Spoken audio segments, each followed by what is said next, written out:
Welcome to Legacy Conversations, a channel where we preserve military memories and history.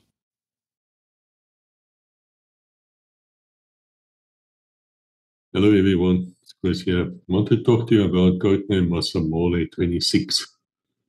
Now, Masamole actually exists. It's a friend. Basically, what happened was is when Rebecca and I got married some years ago, we didn't know that in South Africa, before you get married, you actually need permission from the Home Affairs, Health Affairs. You need to they actually explain to me months before you actually marry a foreigner, which he of course is, not being a South African. Then to combat fraud, you need to actually see them beforehand and you need to explain to them why you're getting married and blah, blah, blah. It was a damn nightmare, I can tell you. It was a dreadful nightmare to do that because we were already married in the eyes of God. But to do the paperwork was really something horrible. So if I can give you any advice, if you want to marry a foreigner, then don't do it in South Africa. Don't even bother. Go somewhere else. Go to Mauritius or go to her country or his country or wherever. I don't care, man. But South Africa, you waste your time. But anyway, we found this fellow who actually then assisted us. And finally, we got the paperwork sorted out. And it was really nice. And I said to him, look, I'll write you a book. I'll write a book and call it after you. It just as a way of saying thank you. And out of that came codename Masamole 26. The 26th refers to the 26th of March. We got married on the 1st of March, and from there on we struggled, and she had to go back on the 30th of March. And so by the 26th, we were like totally, you know what, let this go. So we're not married. We will go marry in another country or whatever in the future, blah, blah, blah. Of course, in that case, I don't think we would have stayed together, to be honest, because COVID would have come. And I would have been stuck in South Africa and she would have been in that place. And I just don't think it would have worked out. But anyway, because of this fellow Masamole, we actually did got the paperwork sorted. I'm very grateful. But anyway, the book has nothing to do with him as such. The book itself is a plot to capture some people off a ship in the Mozambican Channel, if I remember correctly, and to do that is they used the Willow Bay method. Now, the Willow Bay method is something I will deal with in a later episode. It's based upon the code name Willow Bay. It's a method on how to get onto a ship which is hijacked by terrorists, or for some reason you want to get on the ship without people knowing it, or perhaps you want to rescue people, whatever you want to do, or even kill people. You need to get aboard. And the three standard ways of doing it, first is, of course, by just approaching it with a rubber duck, all Rambo type. It wouldn't work. It will not work against a mobile ship, as we call a terrorist ship. It won't work because the sonar will pick you up long before you get there and will be shot dead long before you board. Then you can, of course, try to do it with helicopters coming in to flare fast rope down. Nah, 1970s, man, it's not going to work. Not going to work. You'll be shot down long before you get there. And the other way is just to swim to the ship, but you can't do that if it's moving. Now, there's a whole bunch of reasons why the Willow Bay method came into being. But that's in the book. I'm not going to discuss it here. I'm just saying that this book is about trying to get hold of people on board a ship for some reason and get them off that ship without people even knowing you're there. Very fascinating how it was done using the Willow Bay method. But anyway, so the main thing about Masamole is it describes to you how the USA was actually created, how America was created. And I use that word, created, by the Jesuits to become the second beast of the Bible. I do realize a lot of you will shake your heads and think, oh man, you're way off now. Where do you come out? It is, as I say to people, you have to look at certain things in life from a higher view than just technical. In other words, you have to ask yourself, why is it so that if you take the terrorist organizations like ISIS and Al Qaeda, and people who chop people's heads off, still doing it to this very day, the ones who attacked the Twin Towers, why is it that the US are actually supporting these people on the one hand, and on the other hand, they're fighting these people? Why is that? It makes no sense. I mean, it makes no sense. And then they all hate Iran, who I suppose can be hated for whatever reason. But the fact is, Iran is Shia Muslims are actually themselves killing Al Qaeda and ISIS at a great scale. Why? Because there's a fight between the Sunnis and the Shia, the same as in the old days with Catholics and the Christians, meaning the Protestants.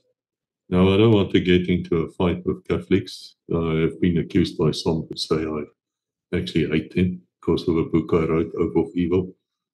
It's nonsense. Let me put it here once again, as I've put so numerous times in that book and other books. I do not hate Catholics. I have a problem with Catholics. I have a problem with a system, which I believe is a sun god system, and I think it's from Satan. End of story. That's my beliefs, and I have really good reasons why I say that. But I don't want to go into a debate yet. I need to read the books, and we can talk about it then. But I do have good reasons, and it's fascinating that every single reformer, the great reformers from Martin Luther to Calvin and all those people, all of them said the same. They said two things, which is interesting. They identified Catholicism as the first beast of the Bible. They talk about the Pope as the Antichrist, the system of popery. And they also talk about the second beast, which is the USA. That's the Bible. That is how it's interpreted by many. And so the question arose to me is now, what happened? How was the US actually created? And I started researching that, and I started looking at it. And there's a couple of things which we found out. One was the compromise of Frenches, which is with the UK, where the UK actually signed over, the British Crown signed over their power and their rights towards the Pope. That happened, yeah, documentary evidence of that. But you can read about it as well in several books. There was also the Battle of Yorktown, which is very, very interesting also to speak about in the books. I just want to say, when a book is classified as fiction, it's not totally fiction, if you understand what I mean. A lot of the things inside the books might have been a training exercise. They might have happened. Of course, it's changed to protect people.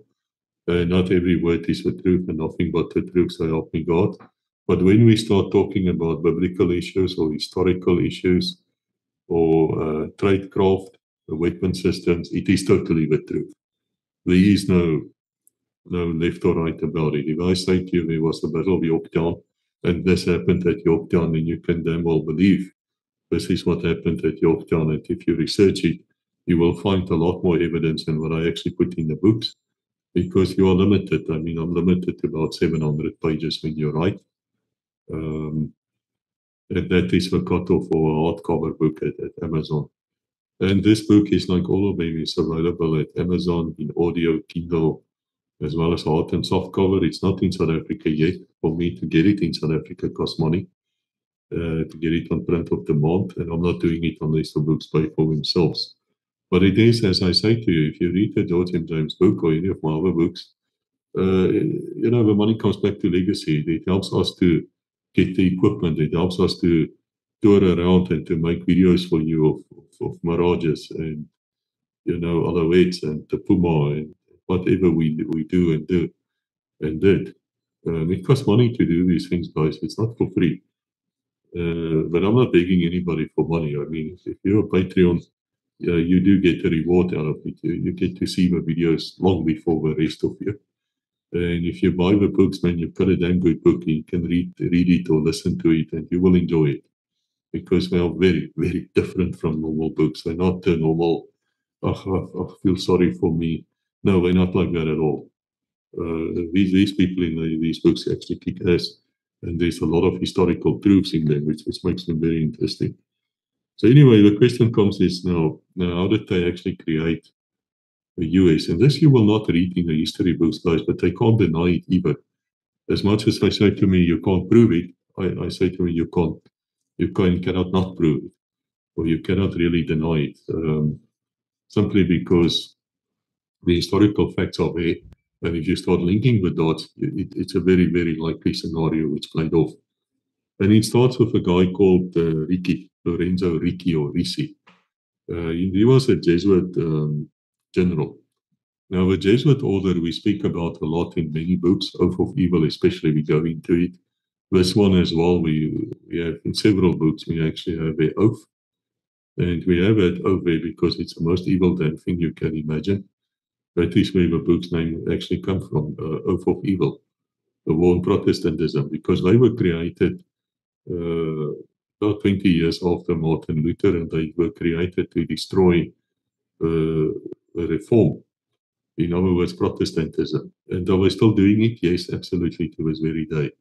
Most of the nonsense you see in Christians being murdered everywhere, by which I mean Protestants, others as well, it's not by chance, guys. They don't think these things are by chance. They're not by chance. There's plans behind them, but you have to be able to look at it from a higher viewpoint. You can't look at these things just from a tactical viewpoint. You have to say to yourself, and forgive me if I repeat myself, but you have to look at it from a heavenly side almost. You have to look at it from a view of the Bible. You have to ask yourself, right, if there's a God and there's Jesus and there's the Holy Spirit, the Godhead, and the Bible tells you there was a war in heaven and Satan lost that war, Lucifer, and he came to earth and he fell down here to create havoc and blah, blah, blah. Then of course you have to understand that, yes, then he's probably going to create havoc, and there are a lot of prophecies which are playing out, and those prophecies I deal with at Oath of Evil in great detail, but I did put them in other books as well. So this chapter on how the US was created is also in Oath of Evil, slightly modified to be a bit shorter because it is a 700-page book already, and you are limited in how much information you can give out. And of course, how much information people can take in. But one thing I've learned in life, if you tell a story, people remember it. That's why you remember the legacy stories. But I guarantee you, the ones who put it down on a PDF type of slide there, and he's just playing, and the guy's giving his lecture, you're gonna fall asleep. You'll never remember it because it's not as interesting as the story. That is why your own stories about your own service is so important. That's how people remember. I call that the African way of teaching. It's the same as sitting under a tree and listening to an elder talking about the old days. And if he's a good historian, he will add a few stories there as well, to make it a bit more interesting. And that's what we do with the books. But this Ricci fellow, there's strange things about him, and that's what we're looking for in the world where I come from. Is you always look for something which is not normal. There's something strange here. And what was strange about Ricci is he's absolutely hated by the Jesuits, even though he was the commander, the general. And the reason why he used the word general is because it's a military order. They are the ones going out, their special forces, if you want to call them that. They go out and they're the ones behind every single Western president. You'll find him there. They're all there. And it's fascinating. Take a guy like Joseph Biden, Joe Biden, the former president. And you would look at when he took his oath. His hand was on the Bible, yes. But what Bible did he use? He had the Jesuit Bible. It was Douay, rhymes Douay.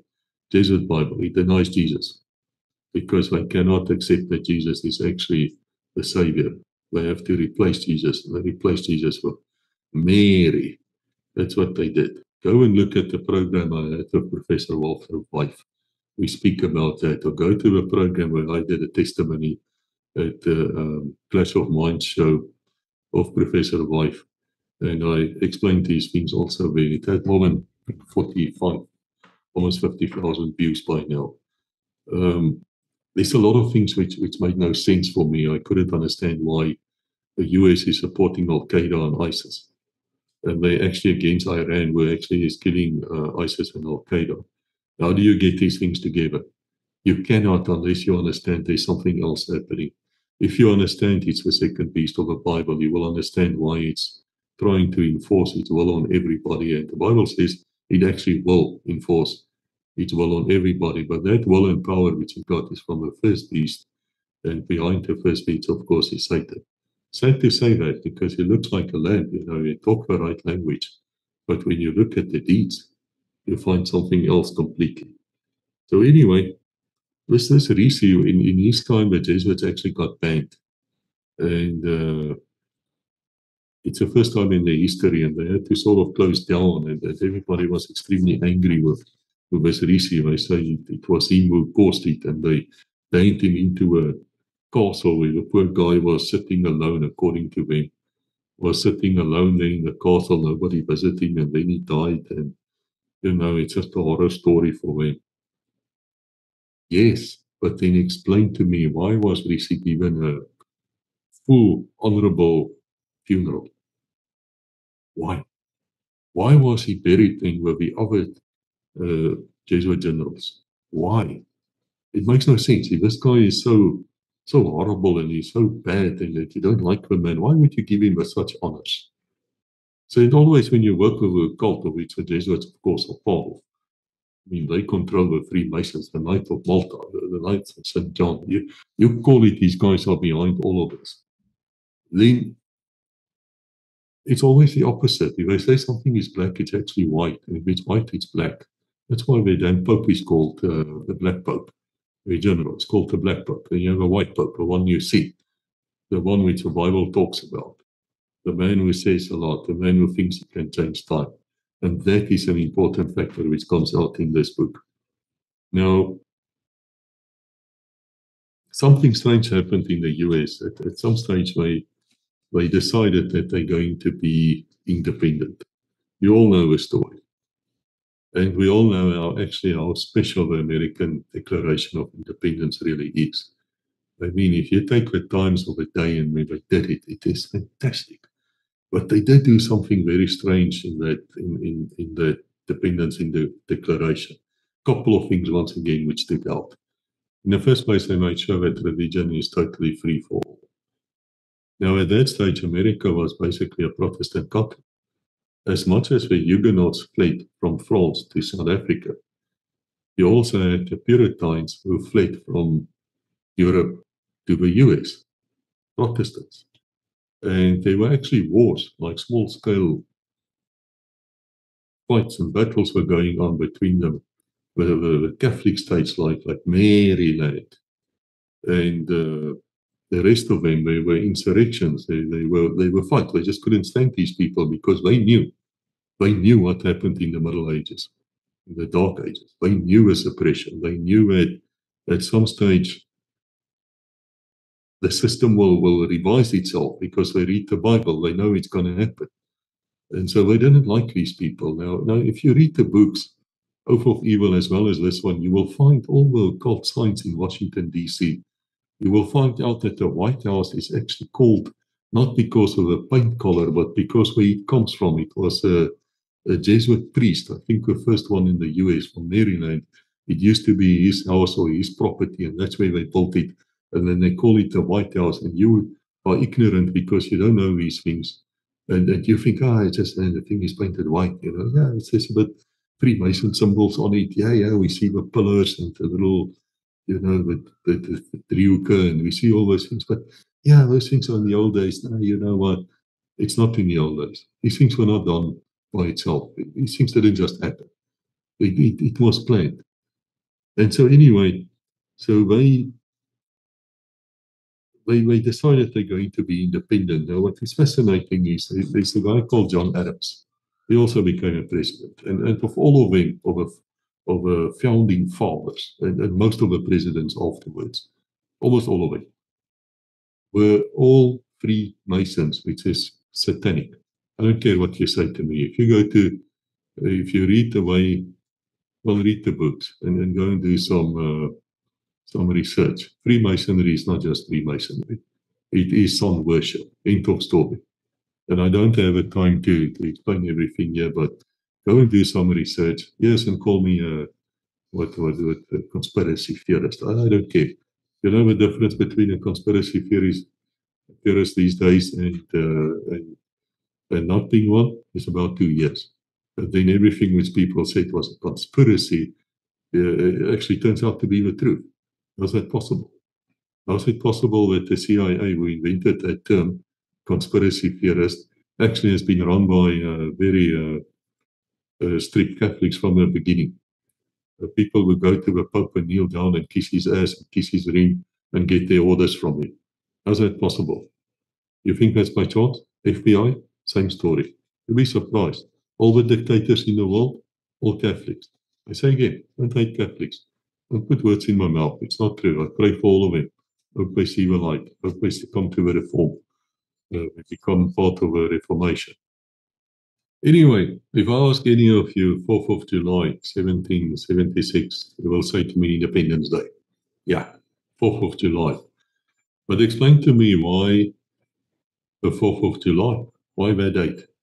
Because John Adams at that stage was not actually a Freemason or a occultist, as far as we know. Later he went astray, no doubts about it. But he also had something else. He was one of those people who wrote a lot of letters. And he was a funny person because he would never make a mistake when he write a letter.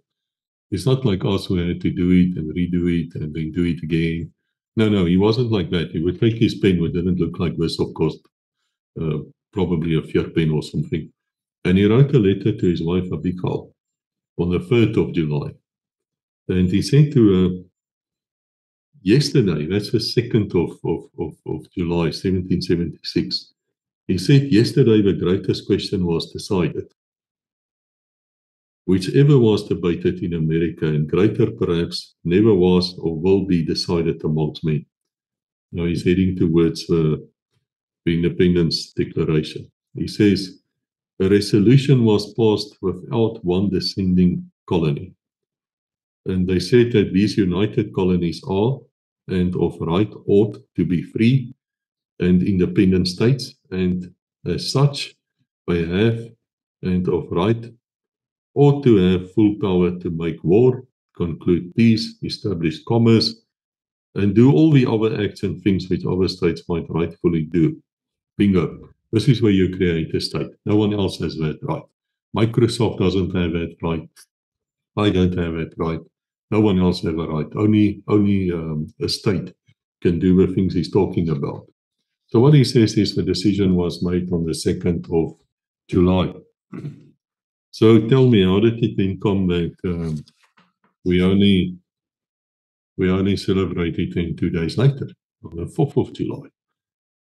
What happened? Again, we have to look at these loose things. How does that happen? Now, historically, they explain that, yes, the decision was made at Congress, which was in Philadelphia, I believe, and then they had to let everybody know about it and get approval, and therefore it took 2 days, and therefore it's the 4th. Well, that might be. That is the official history as far as I understand it. But something else happened there as well. And that something else goes back quite a long time. It goes back to the changing of time. Now, you will know that the Bible says there will be an entity, there will be people who think they can change time. And they use the word think. They think they can do it because you can't really. It's all the same time. God created time. There's no way that you can, as a human being or as an institution or something, change time. But in fact, they did change time. They tried to. In the sense that they were using the Julian calendar was used up to about 1752.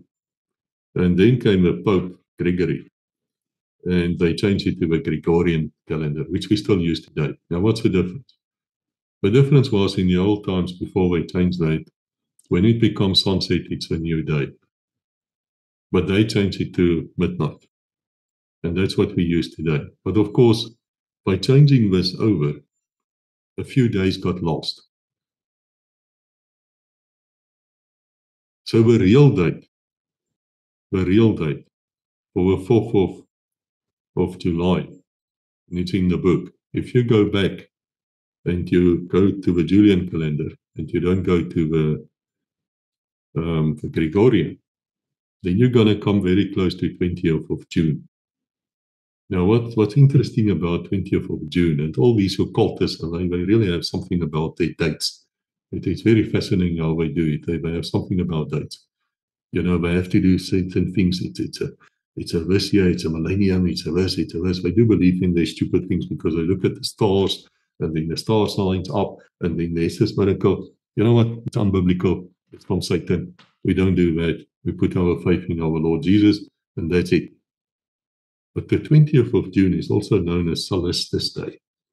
It's the day of a sun god. Isn't that fascinating? It's the day of a sun god. So the US was actually created, the second beast of the Bible was created on the day of solstice, or very close to it.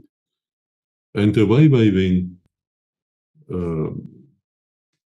celebrate this day in the old days and today is they shoot fireworks, they hit, they make fires, they hit the stumps, and you see the sparks flying, blah, blah, blah. Even that is biblical in the sense that the Bible talks about that thing and how they used it in the old days to throw their babies across these fires, to sort of offering them to the sun god. Think about that next time you see 4th of July. It's still going on. It is sun worship. But there was something more happening.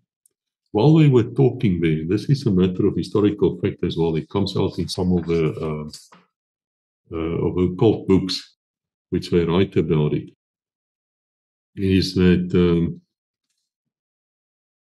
it wasn't just a decision made just like that. You have to remember this was mutiny, this was insurrection against the British Crown.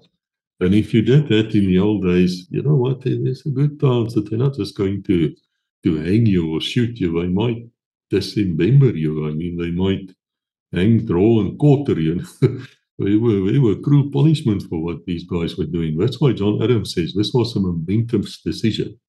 And so they were a little bit sort of confused about it. They were a little bit talking about it. They didn't really know what to do. And they were wavering. They were thinking, well, shall we do this or shall we not do this?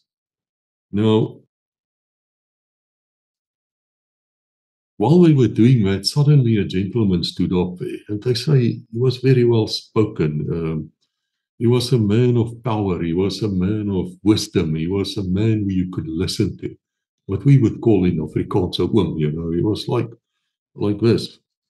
And he made a speech. And he made the most fantastic speech where he basically told them to get the act and to go for independence and make sure there's freedom of speech and freedom of religion. There's nothing of that left, by the way.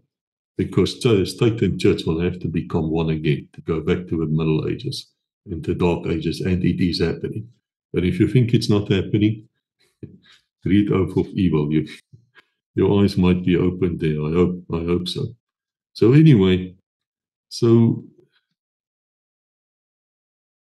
this professor, they all called him the professor. He made the speech and he sort of disappeared and he's gone. And nobody really heard of him until a little bit later when then came the story of a Grand Union flag, which later became the US flag, which you guys know these days. And this comes from a book from Manly Palmer Hall, which is The Secret Teaching of All Ages. See if you can get hold of it. It's a cult book. It is the handbook of him. It is the book. It is their Bible almost. It's very highly rated with him. And it's inside this book where you read about the professor having done these things, which I just explained. And then it came again in the book where he talks about the Grand Union flag. Now, he was very active in designing this flag, and he wanted to do this flag in a certain way. Now I currently remember that they have a occult language, and the occult language is easy to see once you know it. They make these stupid signs like this. Yeah, yeah. They make it like that. Or they have these stupid secret handshakes. They don't shake hands like that. Or if you will see many of these older people, they're standing there with their hands on a desk and they're holding onto a Bible. Yeah, all of these things are signs. So they have their arms put in like this. It's all Freemason signs. Once you can read it, you can see it. And this flag, which would have had six pointed stars, I believe, which signified certain things in the occult world, and also these stripes and things. Now the official history will tell you, no, that was the flames as they were shooting, and that's how they got to this flag. But the fact is, if you research it a bit, a Grand Union flag, you will actually find a lot out about it, and you will see the occult signs on it. Okay, there's not a flag in the world, there's not a department crest, there's not a badge, there's nothing in the world which is not occult. That includes the rugby teams, the soccer teams, whatever you call it. All the news agencies, you go and look at the way their logos look like, you will find the occult in there. Now, who was this professor? Who was this professor who stood up there and was involved with the cult flag? And it's the one who was actually behind the voice behind the Independence Day, which I already told you came very close to Solstice Day. Who was this fellow? Nobody knows, because he sort of disappeared. Now, right, let's go back to Rome. You'll remember that Ricky was now dethroned there, the Jesuits were disbanded, and now he's sitting there in his workplace. Nobody sees him for about 2 years because the poor man is being avoided. He's a social disgrace. Now, it just happened so that Ricky was not only a general, he was also a professor. Yeah, he was a professor in Bible studies or whatever. They had one of the great Jesuit universities, and there's many of them. The most famous in the US is Georgetown University. You hear anybody coming from Georgetown, you found out about any guy who graduated there. Tom Clancy is one of them. Guess what? You have to be very, very careful, because Jesuit University. And they're across the world. If you read Oath of Evil, you're going to find a list of all the Jesuit universities in the world. As I say, they bring these people out, and they're very smart people, and they're delusional. They're not bad people in any sense of a word by themselves. They're just totally delusional, and they bought into this idea. They don't probably even know it is Satan worship or sun worship. They probably don't know that. Should pray for them. But the fact of the matter is, they have an ear of every president. They're behind every president, and that's how you found them out. And they also read each other books. And if you look at the presidents, you'll see the influence on them all the time. So this professor was actually Ricci. Can I prove it? As I say in the book, I cannot prove it, but it cannot be disproved either. It's too long ago. We just don't know. But there are indications. The first indication is nobody saw this guy in Rome during his exile for a long, long time. So he could have gone overseas. He could have been there.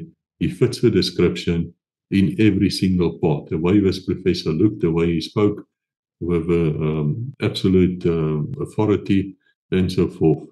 That's the one part. The second part is, of course, when he died and he got his hero's funeral. Why is that? How did that happen? We don't know. Perhaps one day when we're in heaven, we will be able to judge even the saints. The Bible says so. In other words, the books will be opened, and we will be able to see who did what and who didn't do what. And then we will see the role which was played. But it really makes sense, because if the Bible is correct, and if the US is identified as the second beast correctly, then it makes sense that it would have been created. It's also so, and it's also in the book Oak of Evil, that major power of the day, that is France, who, by the way, banned the Bible at some stage. It's a Catholic country. That France recognized the US first as a new power. In other words, as a country. And then the rest of the countries followed. And that was the creation of the US. So go and read the book. As I say, it's not only about creation. It's only one chapter. There's a lot of other things in it as well. And thank you for listening this far. As I said, the book is available on Amazon, only Amazon. It's not in South Africa yet, because it's cost money to put a book in South Africa. But it's available in audio, Kindle, as well as hardcover, softcover. Really worth your while to read. You'll find out a lot of things there. And remember, you support books, you support legacy. It helps us to do what we do. So thank you, and God bless.